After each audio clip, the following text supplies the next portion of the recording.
咱让你留守京城，主持朝廷政务，代咱当景岳的皇上。皇上，臣何德何能，万万担当不起呀！朱元璋晚年的大规模行动即将拉开序幕。为了强化中央集权，彻底裁撤麾下的淮西勋贵，在平定前元于聂嘎忽儿之后，朱元璋正式启动了自己的朝堂清除计划。宰相胡惟庸和一众淮西将领往来密切，而朱元璋最忌惮的恰恰就是文臣武将私下勾结。于是胡惟庸顺理成章成了他要清理的头号目标。朱元璋以自己身体不适为由，给了胡惟庸至高权力。他表示要和太子朱标一同前往黄山避暑，自己离开的这段日子，朝中所有事务全由胡惟庸处置。面对这突如其来的天大惊喜，胡惟庸被吓得尿不湿都尿湿了。朱元璋生性多疑，是满朝文武人尽皆知的事，摸不清这份恩宠是福是祸的他立刻跪倒在地，反复向朱元璋表露出自己的忠心。皇上不在京城坐镇，自己恐怕难以担此重任。你当得起？咱还记得北疆战事那会儿，你坐镇中枢，统筹各部，负责供给，这么多繁杂的事务你都撑下来了。现在四海清平，你还怕什么担当不起？朱元璋心里清楚，欲使其灭亡，必先使其疯狂的道理。在绝对权力的诱惑下，胡惟庸也渐渐放下了所有戒备。紧接着，朱元璋又拿出一摞厚厚的奏折，直接递到了胡惟庸的面前。这些都是朝中大臣弹劾他独断专行的奏本。朱元璋明明对胡惟庸的种种罪行了如指掌，可是却依旧面不改色的开口夸赞他。人非圣贤，谁都难免有疏漏。胡惟庸坐镇中书省，身处万人之上的位置，这些弹劾他的奏折还能顺利送到自己面前，恰恰证明这位宰相心胸坦荡，没有半分欺瞒。不光有弹劾你的，还有赞扬你的折子呢。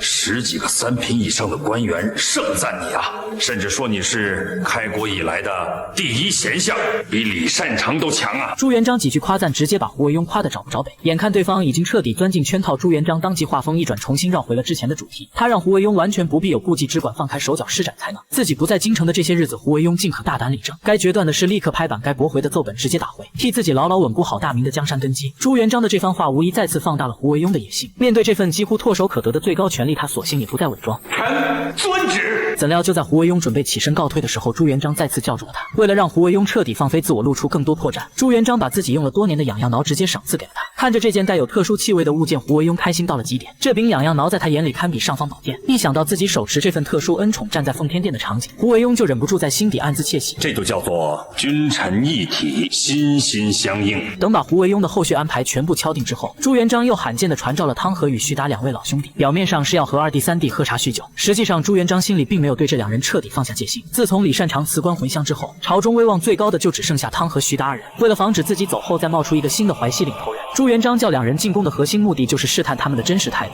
上尉啊，臣这样向上尉谢恩辞行啊。为何呀？上尉给臣在家乡盖了那么大栋宅子，臣想去住一阵子。好啊，那就回去住吧。